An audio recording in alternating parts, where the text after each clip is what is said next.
Well, anyway, good morning. We're going to make tonkatsu today. Tonkatsu using otafuku tonkatsu sauce. For the tonkatsu also, we're using the tamago powder, the uchiko powder. The tamago powder, and also our King Chef breadcrumbs, our canola oil also.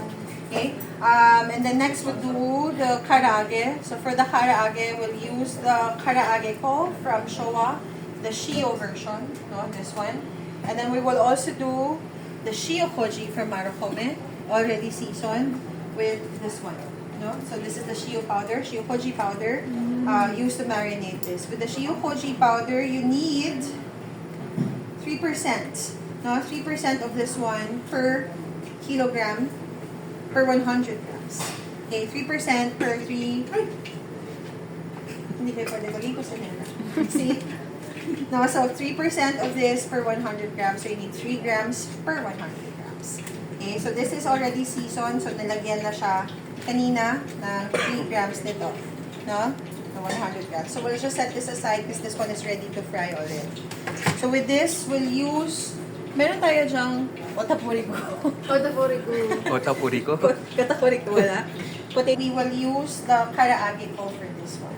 So, for the karaage ko ni Showa, this is the first thing that we're going to do. Tapos ipe-prep na natin yung iba para we'll have this marinating already on the side, no, while waiting. Para ma-finish natin, para sabay-sabay tayong matapos. Sabay-sabay tayong titigyan. For the karaage ko of Showa, which is this one.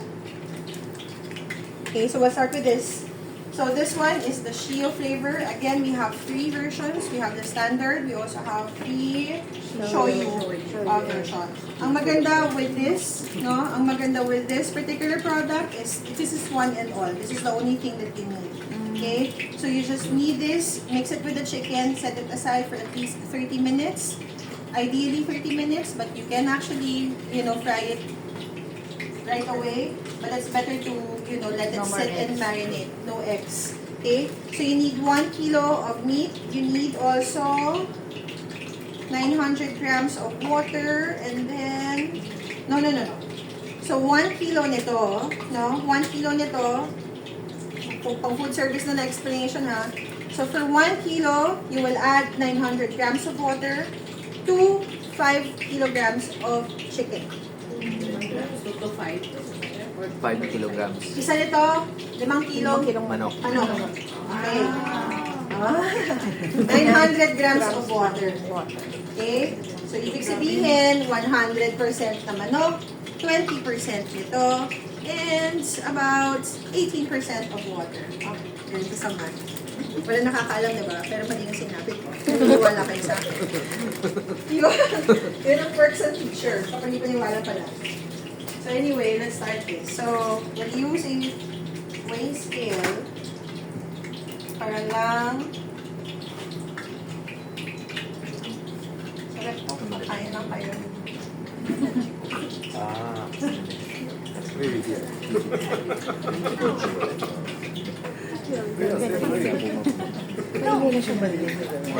Using chicken thigh fillet. No, na pre-cut already. Can you use chicken breast? Yes. You can use chicken wings if you want it. It's fine. Ang kagandahan with chicken thigh fillet, again, because it's moving, so you have a lot of flavor. The meat is dark. You get a lot of fat and you get a lot of skin also. Okay? Diba? I'm so dal-dal. So this is around 547. 20% of the 547. It's 100 and something. Yeah, let's just do 100 and something. So, para lang masabing it's 100 and something. Pati yung something nagagaya na sa Anderson. Kumukordos. Okay, so it's 100 and something. Huwag na. Okay na. Magaling ako sa math. Okay. Sabi ko nga, panigid-demo kayo, wala nakakaalam yung sinasabi. Ikaw lang. So it's, paano mo lang siya dadalhin? Sure. Paano maging con artist? Maganda talaga yung Sure. nagdadala. I know, right?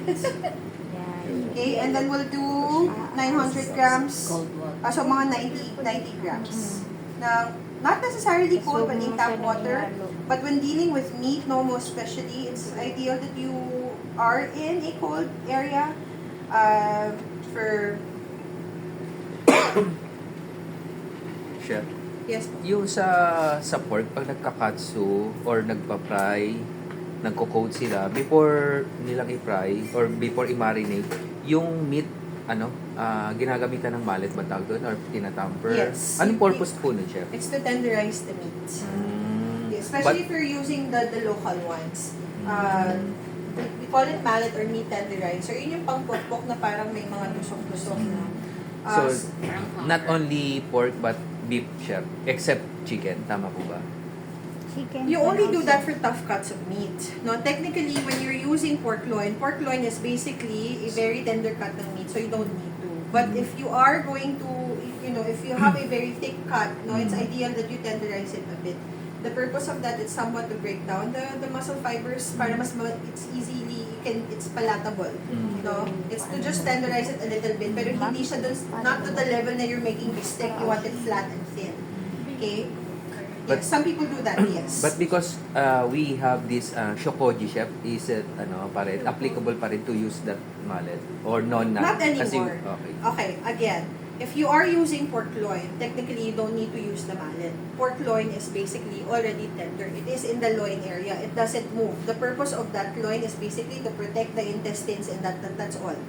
Okay, it doesn't move so much. But then again, if you're talking about local meats, in general, they are generally not so tender compared to the imported counterparts, especially the Japanese counterparts or even mga Spanish counterparts ng pork. So, yun yung reason why they tenderized it a bit. Okay? If you are using, all the more if you are using the Shiokoji already, whether the powder type or the paste type, you don't need it anymore because the purpose of this is not just to add more flavor and umami to your food, but more importantly, it naturally tenderizes your meat. Okay. Thank you so Okay. much, Chef. So, we're just going to mix this miso soup. Yeah, so basically that, diba? So easy. We're going to set this aside, let this sit for about, mga 15-30 minutes. Yan na yan. Just massage it a little, make sure that everything is well dissolved, and then well incorporated, and then, voila, that is your karaage already. Okay? If you want extra flavor to this one, what you can do is you can marinate the chicken first. No? Kasi that's the only thing you can do. The flour is already heavily seasoned with salt. So you don't want to add any more soy sauce to this. You can add a little bit of garlic and ginger and a little bit of sesame oil. If you want that, we can also do it. How about, Chef? Get it. Get, taho ka dyan. Okay, so okay, we will do that, the seasoned version. Sesame oil and ginger and garlic. Ay, nako. Okay lang ba, Chef, na Actually, yun na yun. Sige, let's try making ano pa ba kulang nila? Ayan na nangyayari pag masyado kang spontaneous and very impromptu. Kasi ngayon ko lang naisip kanina. Tapos nagulantang sila na gusto ko magdala. Sige, gawa na tayo nung natin. Let's start with the tonkatsu. So, 2 tonkatsu today. One is marinated with the shiokoji. The other one is just plain. Pang sample na version kasi pang pang 55 pesos meal. Ang nipis nakita niyo. Hello. parang ramen, Chef, ka po. Oo, parang yung ramen kahapon. Sa shot. Ang ganda, nakakainis pang kalendarya. Ang hiba. Ayan. Yan. Ang dami. Kay Sir Marcel. Masakit. Sabi. You can put that. Then you will wake up. Oh, Then I go to Chikisan. take a shower. Chef, pag shokoji, pwede rin siya yung sa pork chop, chef, lalagay. Oo. Kahit sa gulay. Di pa, usog naman yung basurahan here. So, very important when dealing with meats that you dry it first. No, you don't want to be seasoning your meat when it's dripping wet like that. Okay, so, tingin pa pong isang tray. Thank you so much. Okay, so, nipis. Guys, 30 seconds lang ito pinipirito. But ito talaga? Ang nipis! Ang bacon? Yung pang ano po yun, sugat meal, sangyup. 35. So do that. Pampalapad, pampatenderize, pampanipis, tas puro breading. No? Para maingan. Malaking... So again, it's important when you're dealing with meat, especially when you are preparing it to fry or for searing, it's important that they are very dry. Chef, pag ano ba, ano yung proper chef or tama ba na let's say yung meat slab siya, mas maganda ba na hugasan mo na siya slab or pag nakat mo siya tsaka mo siya huhugasan? Actually, you don't wash meats. Never. We never wash meats. Yes. Kahit galing sa palengke, why? Galing siya sa palengke, di ba? Technically, pag galing, you know, it's from the wet market. The general, yung ano mo sa kanya is, it's dirty. It is. It's dirtier than the ones from the grocery kasi it's not kept at the right temperature. The practice is also different. No, they don't practice that proper hygiene and sanitation. Now, why chefs choose not to wash the meat? You're actually, pag ito nilagay ko here, knowing na it's already dirty, nilagay ko siya dito with all the splatter, tinapon ko lang din siya dito. I'd rather have the meat contained here. I'm going to cook it anyway. Diba? Not unless nalaglag nyo siya sa sahig na may mga lupa-lupa. Hugasan nyo. Especially chicken. Never wash chicken. Okay? Never. Mamatay naman yung bacteria sa init. Yes. No, hindi rin naman siya mamamatay yung bacteria sa paghuhugas mo eh. for No, your the only time that bacteria will be killed is when it's subjected to the right temperature. Heat. Okay? Iba kasi chef yung ano, pag nag-marinate ka, iba yung absorption pag yung hinugasan mo tsaka hindi. Parang yun yung napansin ko lang chef. You're also getting rid of a lot of the hemoglobin, no? Or the myoglobin, sorry. Myoglobin is, yung akala nyo dugo, it's not really dugo. No, it's called myoglobin. So, hindi siya dugo. When you're rinsing your meat, you're also getting rid of the flavors. Diba? Especially for red meats like beef. So you don't. You never wash. Ayan. So dapat dry. And then now we're going to do the standard breading procedure. So kung mapapansin ninyo, I have here 4 trays. 12. Ayan. So I have here 4 trays. One would be for the meat. One would be for my dry, whether it's flour, no? Or in this case, we're going to use the uchiko. Okay? So we have here the uchiko powder, which is this one. Okay, so lagay na tayo dyan, the uchiko powder, just a little bit.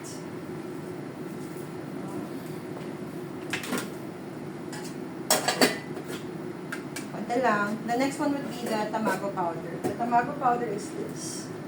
Okay, so yung dilution niya, or how, it really depends on how thick or how thin you want it. Of course, the thicker the tamago, mas makapal din siya. Kung gusto niyo makamura ng konti, dagdagan niyo na ito mga ganong kakapal. Tignan nyo, papakapalan natin ito ng parang galing sa hiwa. So, ay amazing. Nakahiwa na, nakaano na siya. So anyway, si Johan nilagay na siya ng water already. So you want it na ganyan ang konti. If you want it thinner, it's up to you. Okay? Egg yolk lang siya, no? Ha? Egg yolk lang po. No, this is tamago powder. Actually, alam ko may starch na itong kasama. Okay? And the next one would be the breadcrumbs. So for the breadcrumbs, nalagay lang siya sa tray. Tapos tuturuan ko kayo kung paano magperito sa bahay. No? Kasi hindi nyo pipirituhin yung kamay nyo, so huwag nyo pabalutin ng breadcrumbs yung kamay nyo. So much. Alright? And then you clean. Na parang walang nangyayari. No? Bawal ang dugo sa kitchen. Or like this way. Ako na, i-grate ko. Tingnan ko na isang clove. Tsaka isang maliit na knob. Tapos microwave. Okay? So this is your standard breading procedure. This can be replaced by flour and flour only. No, not cornstarch. Or it can be a combination of cornstarch and flour. You need that protein also. Okay? So, the first thing that you're going to do is make sure kung ano yung kamay na gagamitin nyo for the wet, ano yung gagamitin nyo for the dry. Choose one. Dry, wet, dry, wet. Yin yang. Yes. Yun yan. You choose. No, hindi siya pwedeng mag-mix. Okay? So, first, again, dapat hindi siya basang-basa. Mas maganda kung makapal. Student ko yun. Nipis talaga. Yeah. Kaya dapat pag nagde-demo, kahit ganito yung sitwasyon, ginagawa nyo ng katatawanan. Sa lakal man choice, hindi ka na makakalabas dito. Ito na yun. Okay, so one for the dry. So make sure, like, especially with uchiko, na you just coat it like very, very thinly lang. Huwag nyo siyang i-dredge ng sobra. Okay? Huwag nyo rin siyang ibababad. Tap it, no, yung excess. And then, I'll change my hand to the wet one. Okay? Wala pa po ako dito, strainer after pag-fry. Okay? And then, the breadcrumbs. Balik tayo ulit sa dry natin. Okay? Hindi kasama ang daliri pang pirito. Nakikita niyo yung mga nagpipirito na punong-puno na ng breadcrumbs sa kamay. No? So, it's really just that. Kapag lumaki na. Okay? Lumaki na And siya. then, i-fry. Bago ka mag-fry, check muna. No? So, you wait for siguro mga 20-30 seconds. You know that the oil is hot enough. If you are not using, bread na ako nakton sa likod. Asin. If you are not using, asin? Hindi para magumano kung mainit. Wag. No? Sa culinary, when we use, to know that the oil is hot enough, we either use a chopstick, a toothpick, or a wooden spoon. Okay? You can only do that twice. Kasi once, after ng 2 beses na yon, ma-absorb na nung toothpick yung mantika so it won't work anymore. So once makita ninyo, merge ninyong ganon, tapos nagbabubble na siya sa side and you know it's hot enough. Another thing to do is, of course, get a moving person out of the breadcrumbs. May tao. So anyway, kumuha kayo ng breadcrumbs, i-drop niyo yung breadcrumbs dyan. It's supposed to drop doon sa bottom and then mag-surface kaagad. Wait for about 15-20 seconds. Dapat that breadcrumbs will not turn brown right away. Pag dinrop nyo yan at nangitim yan kaagad, it's too hot. Okay? That's if you're not using a thermometer. Okay? But ideal sa kitchen that we have a deep fryer na mas control yung temperature. So, ngayon, Chef, hello. ay, mabilis na. Yan na. Tuloy-tuloy mo na siya here. Para dire-diretso tayo frying. Okay? So, itong sistema na to, we call this an assembly line sa kitchen. Whether it's manufacturing or sa kitchen, we call this an assembly line. May sistema siya. So, dirty to clean. Raw to cook. No? So, you have to have a system when you are doing frying. You also need this kasi every after salang ninyo, you have to clean the oil. No? Every time na may maiiwan na crumb dyan, whether it's flour or breadcrumbs, nakasoak siya dyan, nasusunog yan as you cook.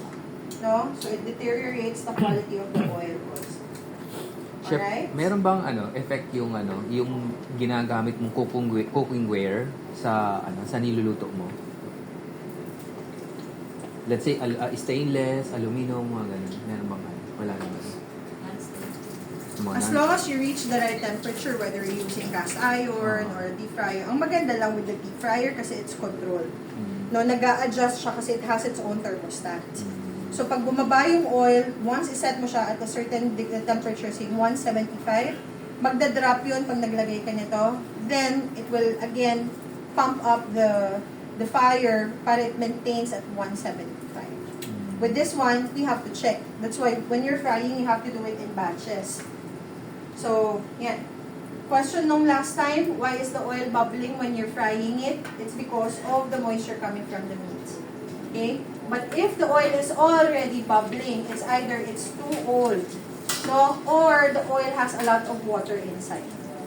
May mga ganun na may mga ganun na oil ha, na binibenta, kinakargahan ng tubig talaga. Kasi in-emulsify. Okay? So yan. So we're just going to fry. I-fry ako ng tonkatsu sauce. Please. Sunod mo na dyan yung fuel.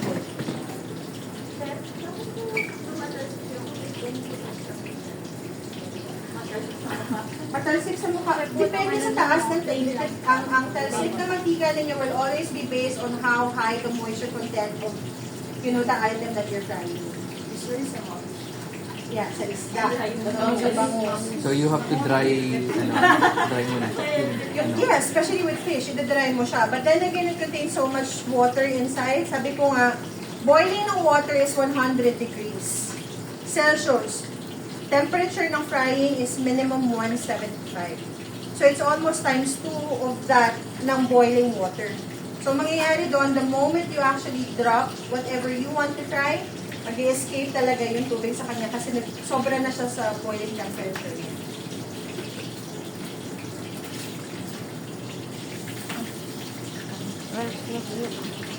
Tapos, kung ayaw niyo siyang mag-curl na ganito, especially with tonkatsu, so,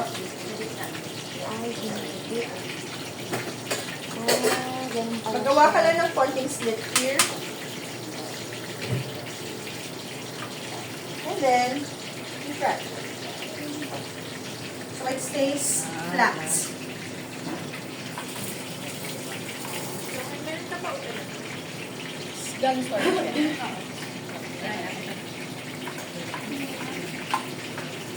Okay, so nakita niyo ito.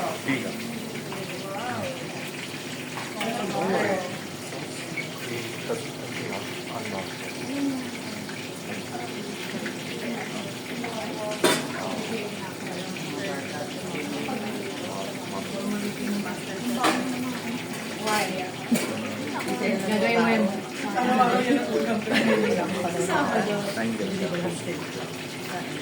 Ano yan?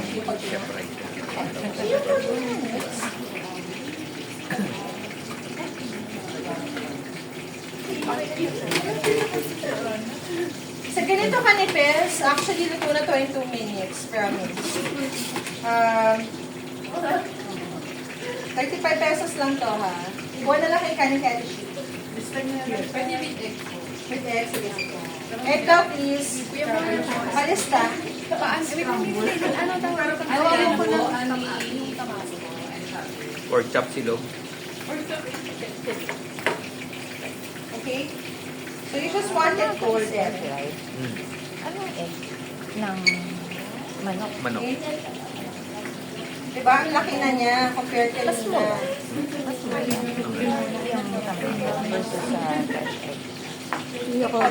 Mas convenient.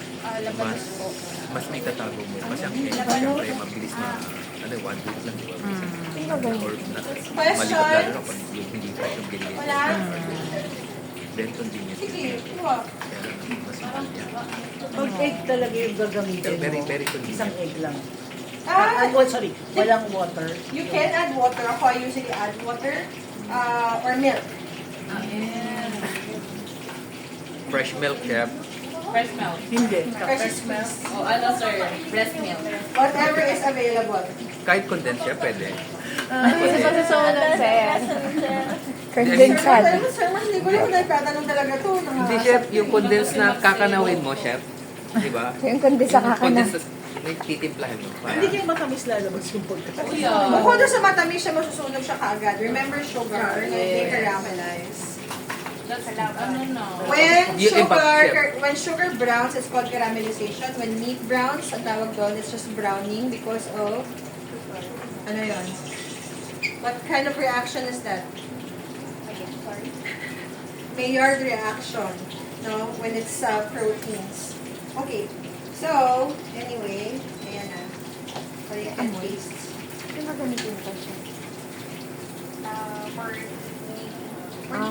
Mamaya, try to something.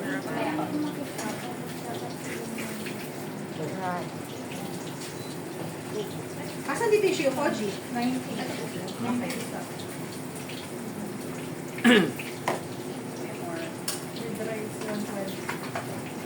Alright. Tamago flour.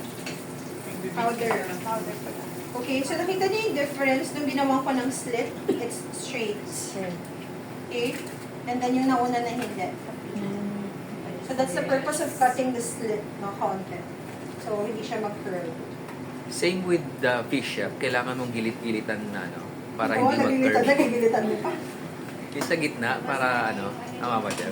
Yung lalagyan mo ng gilit sa gitna, yun ba yung purpose na para hindi magbaluktot pag piniprito? Yeah, may ganun din siyang effect. Pero yun, iba, ginagawa nila yun. So the fish cooks briefly, mabilis, kasi yung fish is very delicate, very easy to cook. So, para mabilis lang siya maluto, you have crispy, you know, and then even the seasoning will also penetrate the insides of the fish. Siya lang. Effective pala yan, chef, sa ano, lalo yung mga squid chef, no? Nakapilay. Lalagyan ng ganyan, gilit-gilit. Hindi ko nag-gets. Marcelo. Kumukulot ng selo. Tawa Okay na yan. sa'yo. Tawa sa'yo. Minimum 30 minutes yan. Minimum 30 Pwede minutes. mo rin hiwain. Yeah, paligpit mo. Niluluto. Para lang. Tingnan mo ng paper plates, maliliit. Chopping board also, please. Thank you. Mag-aala chef na nga. Tsaka chef kanin. Hindi, actually maganda, ano, maganda mo Alam niyo, wala na kami ginawang ano sa lalo inyo. na pag Enough. yung mga Kulang product. talaga. Hindi nagsaay si chef. Coke pa, Coke. Gusto niyo, Coke daw. Coke. Zero. Yes, please. Zero. Pero pinagamit yung cornstarch pa. Makita niyo, hindi kami nag-season sa kanya, ha? Yeah. But you can. You can. If you Yung want to put first salt and coating. pepper, no problem. Pag But with walang this one, harina. since we are pairing it with tonkatsu sauce, which is quite salty already, so there's no need to Maganda yun. season the pork. At saka sa ganito kanipis, mahalo. Ano to eh? Papel. Okay. So, yan. Ay,